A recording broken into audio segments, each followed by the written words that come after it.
జానపదం కొత్త ఆట నేర్చిందా పాపలాంటి లేత పదం పాఠశాలగా కూనలమ్మ జానపదం పల్లె దాటి వచ్చిందా చవళిల జానతనం పాట చూపగా కుంచెలో దాగే చిత్రాలు ఎదురొచ్చేలా అంతటా ఎన్నో వర్ణాలు మంచులో దాగే చైత్రాలు బదులిచ్చేలా ఇంతలా ఏవో రాగాలు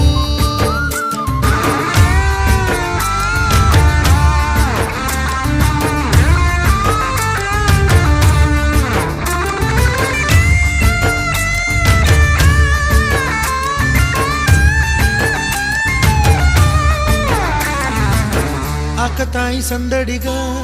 ఆగలేని తొందరగా సాగుతున్న ఈ పయనం ఎంతవరకో రేపు వైపు ముందడుగా లేనిపోని దుందుడుగా రేగుతున్న ఈ వేగం ఎందుకొరకో మట్టికి మబ్బుకి ఈ వేళ దూరం ఎంతంటే లెక్కలే మాయ